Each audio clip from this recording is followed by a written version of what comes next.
الحمد للہ وکفى وسلام علی عباده الذین اصطفى اما بعد فاعوذ باللہ من الشیطان الرجیم بسم اللہ الرحمن الرحیم لہ ما فی السماوات وما فی الارض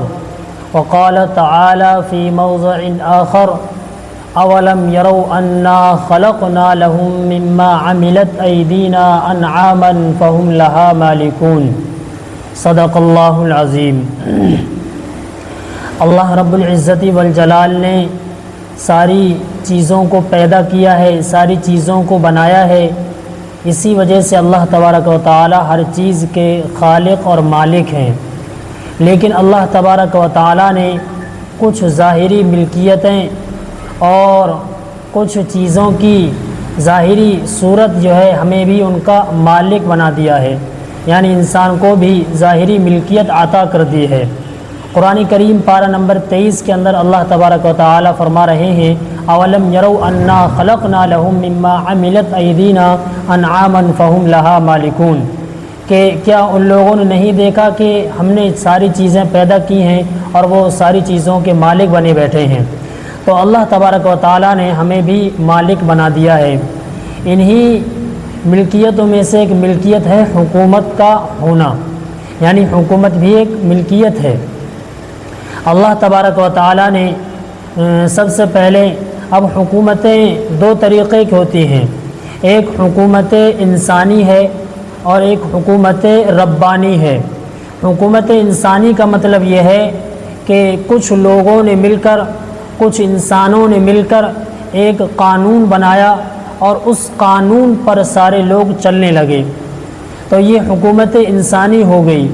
اور ایک حکومت ربانی ہے، یعنی جو اللہ تبارک و تعالیٰ کی طرف سے قانون ہو اس پر لوگ چلیں، تو یہ حکومت ربانی ہوئی۔ حکومت ربانی کے لیے اللہ تبارک و تعالیٰ نے حضرات انبیاء علیہ السلام کو بھیجا کہ وہ اس دنیا کے اندر آئیں اور اللہ کے احکامات لوگوں کو سکھائیں، اللہ کا قانون اس دنیا کے اندر نافذ کریں۔ سب سے پہلے حضرت آدم علی نبینا علیہ السلام دنیا میں تشریف لائے، اور آخر میں جناب محمد رسول اللہ صلی اللہ علیہ وسلم دنیا میں تشریف لائے اور لوگوں کو اللہ تبارک و تعالیٰ کا قانون سمجھایا، اللہ تبارک و تعالیٰ کی طرف لوگوں کو بلایا۔ بہرحال لوگ آتے رہے، بالآخر جناب محمد رسول اللہ صلی اللہ علیہ وسلم کے حلقے میں بہت سارے لوگ آ گئے، اور اللہ کے نبی سرکار دو عالم صلی اللہ علیہ وسلم نے ایک اسلامی حکومت قائم کر لی۔ اور پھر یہ اسلامی حکومت کے سربراہ نبی پاک صلی اللہ علیہ وسلم رہے، اور جب نبی پاک صلی اللہ علیہ وسلم کا وصال ہوا، انتقال ہوا، تو ان کے بعد حضرت ابو بکر صدیق رضی اللہ تعالیٰ عنہ کو لوگوں نے خلیفہ بنا دیا۔ اب یہ حکومت چلاتے رہے، پھر حضرت ابو بکر صدیق رضی اللہ تعالیٰ عنہ کے بعد حضرت عمر فاروق رضی اللہ تعالیٰ عنہ یہ خلیفہ بنے، اور انہوں نے بھی اس دنیا کے اندر عدل و انصاف قائم کیا، اور لوگ جو ہے آج بھی حضرت عمر کی مثالیں دیتے ہیں، بہت اچھا خاصا نظام انہوں نے چلایا۔ پھر ان کے بعد حضرت عثمان غنی رضی اللہ تعالیٰ عنہ انہوں نے حکومت سنبھالی، اور پھر حضرت عثمان غنی رضی اللہ تعالیٰ عنہ کو شہید کر دیا گیا۔ پھر ان کے بعد حضرت علی رضی اللہ تعالیٰ عنہ نے حکومت سنبھالی اور اسلامی قانون نافذ کیا۔ پھر ان کے بعد ان کو جب شہید کر دیا گیا تو حضرت حسن رضی اللہ تعالیٰ عنہ جن کے بڑے بیٹے ہیں انہوں نے حکومت سنبھالی، اور انہوں نے 6 مہینے تقریباً حکومت کی، اور انہوں نے اپنی حکومت کو حضرت امیر معاویہ رضی اللہ تعالیٰ عنہ کے سپرد کر دیا کہ آپ جو ہے پورے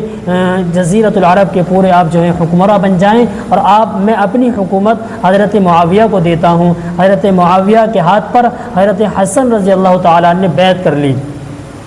بہرحال حضرت معاویہ رضی اللہ تعالیٰ عنہ یہ حکومت کرتے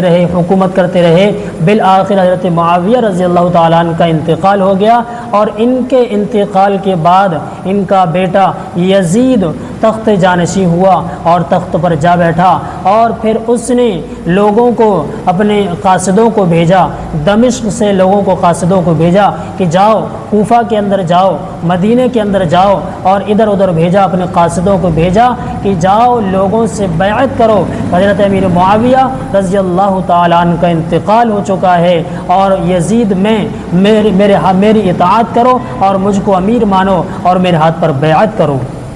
تو اس طریقے سے یزید کی خلافت کا دور آ گیا۔ جب یزید کی خلافت کا دور آیا تو حضرت حسین رضی اللہ تعالیٰ عنہ موجود تھے۔ تو حضرت حسین رضی اللہ تعالیٰ عنہ اور عبداللہ بن عمر اور عبداللہ بن عباس رضی اللہ تعالیٰ عنہ، ان لوگوں نے مشورہ کیا، کہا کہ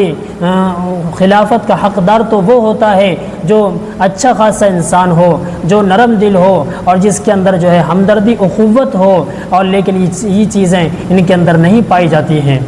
تو حضرت حسین رضی اللہ، ادھر جو ہے کوفے والے لوگوں نے حضرت حسین رضی اللہ تعالیٰ عنہ کے پاس جو ہے خطوط لکھنا شروع کر دیے، خط بھیجنا شروع کر دیے، کہا کہ آپ ہمارے پاس آئیں، ہم آپ کو حاکم بنائیں گے، آپ ہمیں نبی پاک صلی اللہ علیہ وسلم کی حدیثوں کو درس دیں اور ہمیں آپ سبق پڑھائیں، ہم آپ کو سربراہ مانیں گے، ہم آپ کو حاکم مانیں گے۔ اس طریقے سے خطوط لکھ کر بھیجنا شروع کر دیے کوفے والوں نے حضرت حسین رضی اللہ تعالیٰ عنہ کے پاس۔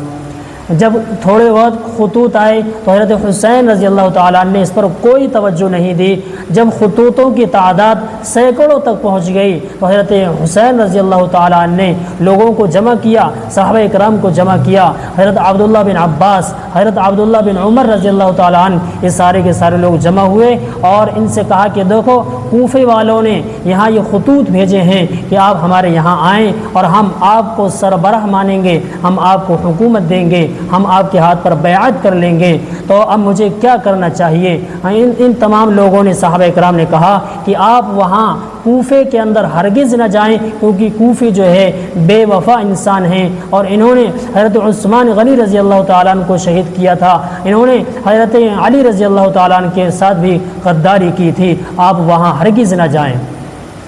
بالآخر یہ رک گئے، اور پھر خطوط ابھی آتے رہے۔ ایک روایت کے مطابق خطوط جو ہے، خط جو ہے 18,000 آئے ہیں۔ جب 18,000 خط آ گئے ہیں تو حضرت عمر فاروق اور حضرت حسین رضی اللہ تعالیٰ عنہ نے دوبارہ لوگوں کو جمع کیا،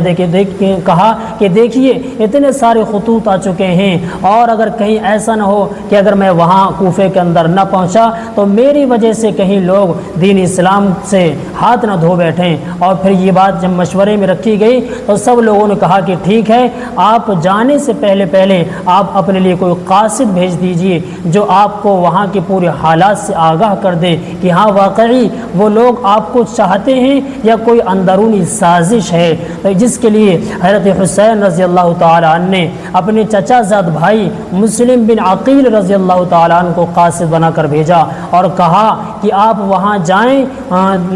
جائیں کوفے کے اندر، اور کوفے کے اندر جا کر وہاں لوگوں کا جائزہ لیں کہ وہ لوگ ہم کیا چاہتے ہیں۔ تو جب حضرت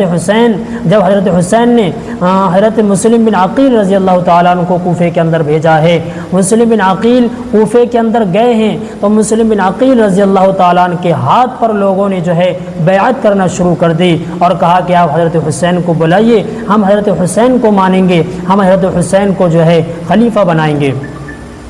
حضرت حسین رضی اللہ تعالیٰ عنہ حضرت مسلم بن عقیل رضی اللہ تعالیٰ عنہ کے پاس تقریباً 12,000 کوفیوں نے ان کے ہاتھ پر بیعت کر لی، اور جب انہوں نے حضرت مسلم بن عقیل نے یہ پورا ماحول دیکھا کہ ہاں کوفے کے اندر ماحول بالکل سازگار ہے، ماحول اچھا ہے، تو حضرت حسین کے لیے مسلم بن عقیل نے خط لکھا کہ آپ ادھر آ جائیں کوفے کے اندر، اور آپ کے لیے ماحول بالکل سازگار ہے، ماحول اچھا ہے۔ اس وقت اس کوفے کے اندر نعمان بن بشیر رضی اللہ تعالیٰ عنہ یہ گورنر تھے، اور جب ان کو پتہ چلا کہ یہ حضرت حسین کی بیعت لے رہے ہیں تو انہوں نے جو ہے نرمی کے ساتھ معاملہ کیا، انہوں نے زیادہ کچھ نہیں کہا، لیکن کسی نے مخبری دی، یزید سے کہا کہ آپ کی بیعت لوگ توڑ رہے ہیں، اور حضرت حسین رضی اللہ تعالیٰ عنہ کے لیے لوگ بیعت کر رہے ہیں، اور ان کے خلیفہ آئے ہوئے ہیں مسلم بن عقیل، ان کو لوگ بیعت کر رہے ہیں۔ تو یزید نے پھر جو ہے وہاں پر عبید اللہ بن زیاد کو بھیجا، اور عبید اللہ بن زیاد نے آ کر مسلم بن عقیل رضی اللہ تعالیٰ عنہ کو تلاش کروایا اور ڈھونڈوایا، اور پھر ان کو تلاش کروانے کے بعد عبید اللہ بن زیاد نے مسلم بن عقیل رضی اللہ تعالیٰ عنہ کو قتل کر دیا، ان کو شہید کر دیا۔ اب یہ والی بات حضرت حسین رضی اللہ تعالیٰ عنہ کو پتہ نہیں تھی، اور وہ تو وہاں سے مدینے سے کوفے کی طرف روانہ ہو چکے تھے، اور ادھر جو ہے سارے راستے لوگوں نے بند کر دیے تھے، جس سے کوئی خط و خطابت نہیں ہو پا رہی تھی۔ بہرحال حضرت حسین رضی اللہ تعالیٰ عنہ یہ ایک جگہ ہے مقام قادسیہ، وہاں پر پہنچے ہیں۔ ادھر سے عبید اللہ بن زیاد نے ایک لشکر بھیجا جس کے سربراہ کا نام تھا حر بن یزید۔ حر بن یزید اپنے ایک لشکر کو لے کر گیا، اور لشکر کو لے کر جانے کے بعد مقام قادسیہ سے تھوڑا آگے ایک جگہ ہے، وہاں پر حضرت حسین اور حر بن یزید کی ملاقات ہوئی۔ تو حر بن یزید کو عبید اللہ بن زیاد نے کہا تھا کہ آپ حضرت حسین کو اور ان کے پورے لشکر کو جو ہے ہمارے سامنے لا کر کھڑا کر دیں۔ تو حضرت حسین رضی اللہ تعالیٰ عنہ سے حر بن یزید نے کہا کہ ہم آپ کو ان کے سامنے لے جانا چاہتے ہیں۔ تو حضرت حسین نے حر بن یزید سے کہا کہ آپ کیسے لوگ ہیں، بتائیے، آپ نہیں تو مجھے کوفے کے اندر بلایا تھا، لیکن اب آپ دغا بازی کرتے ہیں۔ تو حر بن یزید نے کہا کہ آپ لڑائی مول نہ لیں، بلکہ آپ ہمارے ساتھ چلیں، ورنہ تم کو قتل کر دیا جائے گا۔ حضرت حسین رضی اللہ تعالیٰ نے کہا کہ میں جوان ہوں، اور جوان انسان کو موت سے کوئی ڈر نہیں لگتا ہے جب کہ وہ حق پر ہو، چل میں تمہارے ساتھ چلتا ہوں۔ اپنے لشکر کو لے کے ساتھ چلتے ہیں، اور بیچ میں میدان پڑتا ہے جس کا نام میدان کربلا ہے، وہاں پر پہنچتے ہیں۔ جب وہاں پر پہنچتے ہیں تو عبید اللہ بن زیاد نے دوسرا لشکر بھیجا ہے جس کے سربراہ ہیں عمر بن سعد۔ یہ عمر بن سعد پورا ایک لشکر لے کر آئے ہیں، اور لشکر لے کر آئے ہیں۔ پھر عمر بن سعد کی حضرت حسین رضی اللہ تعالیٰ عنہ سے ملاقات ہوئی ہے۔ حضرت حسین رضی اللہ تعالیٰ عنہ نے پوچھا، حضرت حسین سے انہوں نے آمد مقصد پوچھی کہ تمہارا کیا مقصد ہے، بتائیے۔ حضرت حسین نے کہا کہ مجھے جو ہے 3 باتوں میں سے ایک بات کا اختیار دیا جائے۔ ایک تو یہ ہے کہ میں جہاں سے آیا ہوں مجھے واپس وہیں مدینے کے اندر بھیج دیا جائے۔ ایک تو یہ ہے کہ مجھے کسی سرحد پر دے دیے جائے، یعنی مجھے کوئی اسلامی حکومت دے دی جائے، اور ایک یہ ہے کہ میں یزید سے آمنے سامنے ملاقات کر لوں۔ عمر بن سعد کو یہ بات پسند آئی، اور انہوں نے کہا کہ ٹھیک ہے، میں عبید اللہ بن زیاد کو خط لکھتا ہوں۔ عبید اللہ بن زیاد کے لیے انہوں نے ایک خط لکھا، تو ادھر عبید اللہ بن زیاد نے جو ہے تھوڑی سی نرمی سے کام لیا، لیکن وہاں شمر نامی ایک آدمی بیٹھا تھا، اس نے کہا کہ اللہ نے آپ کے دشمن کو آپ کے قدموں میں لا کر کھڑا کر دیا ہے، اور آپ اس کو چھوڑ رہے ہیں۔ پھر عبید اللہ بن زیاد نے جو ہے خط لکھا کہ آپ ان سے یہ کہیں کہ وہ میری اطاعت کر لیں، اگر وہ میری اطاعت نہ کریں تو ان سے فوراً لڑائی کرنا شروع کر دو۔ جب یہ بات ہوئی اور حضرت حسین رضی اللہ تعالیٰ عنہ کے پاس یہ بات آئی، حضرت حسین رضی اللہ تعالیٰ عنہ نے کہا کہ ٹھیک ہے، ہمیں 1 رات کا موقع دیا جائے۔ 9 ذی الحجہ کی جو رات تھی ہمیں 1 رات کا موقع دیا جائے، جس میں ہم اللہ تبارک و تعالیٰ کے سامنے رو لیں، اللہ تبارک و تعالیٰ کے سامنے عبادت کر لیں۔ اور تم لوگ جانتے ہو کہ میں حسین رضی اللہ تعالیٰ عنہ یہ عبادت کا بہت شوقین ہوں، تلاوت کا بہت شوقین ہوں، اس لیے مجھے عبادت کرنے دی جائے اور مجھے نماز پڑھنے دی جائے۔ جب یہ بات عمر بن سعد نے سنی تو عمر بن سعد اپنے قافلے کو لے کر چلا گیا، کہا ٹھیک ہے، ہم صبح کو آتے ہیں۔ پھر حضرت حسین رضی اللہ تعالیٰ نے اپنے پورے قافلے کے لوگوں کو جمع کیا، اکٹھا کیا، اور ایک پرجوش خطبہ دیا، ایک پرجوش تقریر کی، اور اللہ تبارک و تعالیٰ کی حمد و ثنا کی کہ اللہ تیری حمد و ثنا کرتا ہوں کہ تو نے محمد الرسول اللہ صلی اللہ علیہ وسلم کا مجھے نواسہ بنایا ہے، مجھے اہل بیت کے اندر شامل کیا ہے، اور میں شکر گزار ہوں کہ اللہ آپ نے مجھے قرآن کی تعلیم دی ہے، قرآن کا شوق دیا ہے، اور پھر آخر میں محمد الرسول اللہ صلی اللہ علیہ وسلم کو جو ہے محمد الرسول وسلم کا مجھے نواسہ بنایا ہے۔ اور پھر حمد و ثنا کرنے کے بعد پھر لوگوں کی طرف مخاطب ہوئے کہا کہ دیکھو،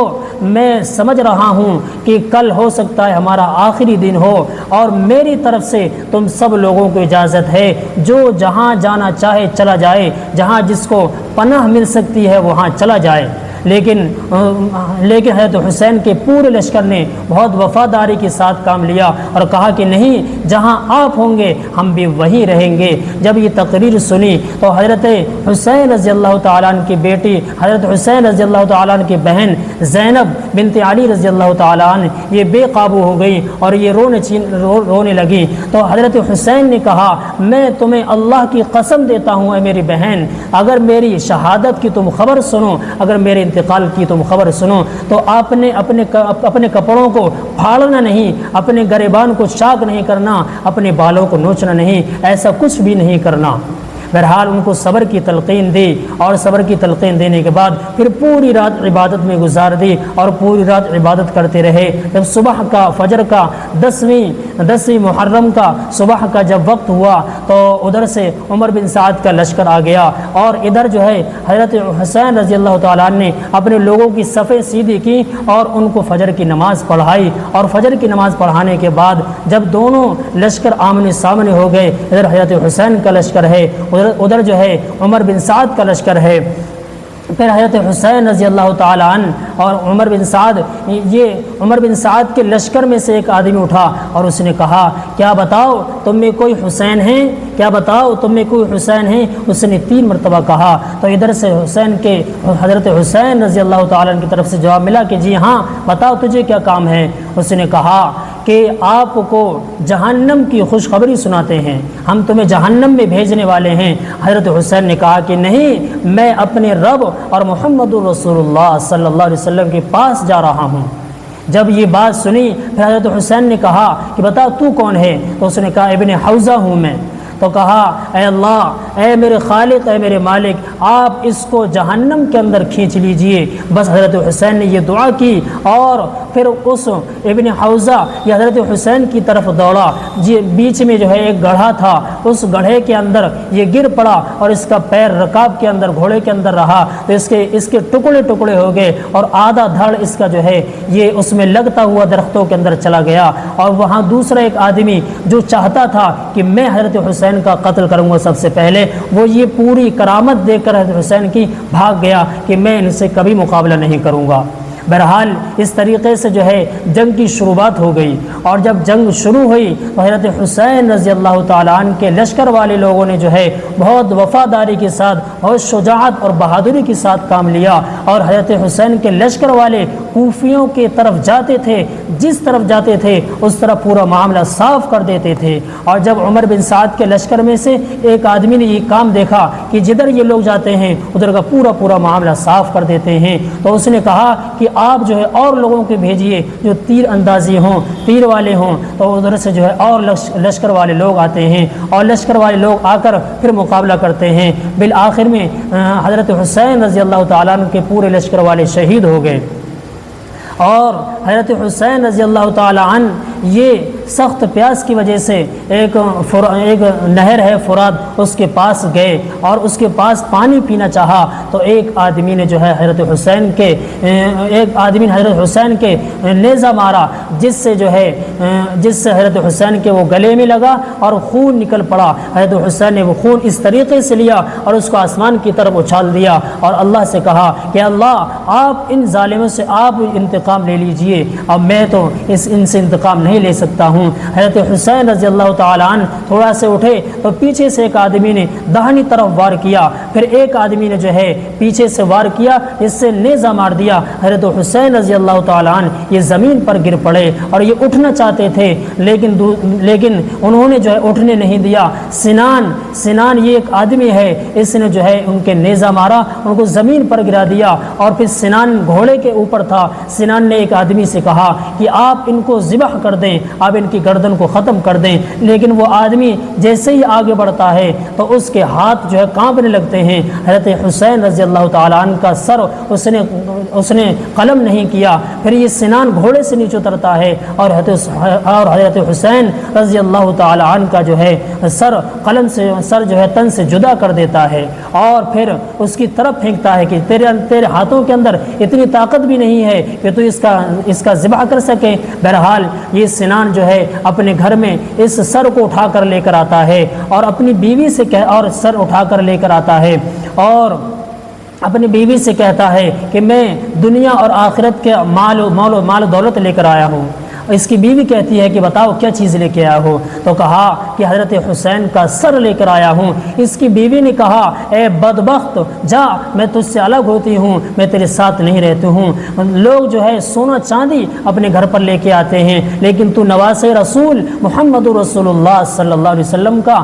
ان کا سر لے کر آیا ہے۔ اور پھر وہ وہاں سے اٹھ کر حضرت حسین رضی اللہ تعالیٰ عنہ کے سر کے پاس آتی ہے اور وہ کہتی ہے میں نے یہ دیکھا کہ آسمان سے لے کر حضرت حسین رضی اللہ تعالیٰ عنہ کے سر تک ایک نور کی لڑی تھی اور ایک نورانی پرندے وہاں بیٹھے ہوئے تھے۔ اس طریقے سے حضرت حسین رضی اللہ تعالیٰ عنہ کی شہادت ہوئی ہے۔ اور پھر اسی سر کو جو ہے عبید اللہ بن زیاد کے پاس لے جایا گیا ہے۔ جب عبید اللہ بن زیاد نے یہ سر دیکھا ہے تو ایک چھڑی لی ہے اور چھڑی پر جو ہے بالوں کے اندر ایسے ایسے کوردنے لگا اور حضرت حسین رضی اللہ تعالیٰ عنہ کے ہونٹوں پر اس چھڑی کو جو ہے چھیڑنے لگا۔ تو وہاں پر ایک صحابی بیٹھے تھے زید بن ارقم، انہوں نے کہا اے بدبخت، ابھی بھی تجھے شرم نہیں آتی ہے؟ ایسا نہ کر۔ کیوں؟ اس لیے کہ میں نے محمد رسول اللہ صلی اللہ علیہ وسلم کو کئی مرتبہ یہ ہونٹ حضرت حسین کی چومتے دیکھا ہے اور تو ان ہونٹوں پر اپنی چھڑی مار رہا ہے۔ بہرحال اس طریقے سے جو ہے حضرت حسین رضی اللہ تعالیٰ عنہ کی شہادت کا واقعہ ہوا ہے۔ اور ہمیں دعا کرنی چاہیے کہ اللہ تبارک و تعالیٰ ہماری طرف سے حضرت حسین رضی اللہ تعالیٰ عنہ کو جزائے خیر عطا فرمائے اور ان کے درجات کو بلند فرمائے۔ آمین۔ وآخر دعوانا الحمدللہ رب العالمین۔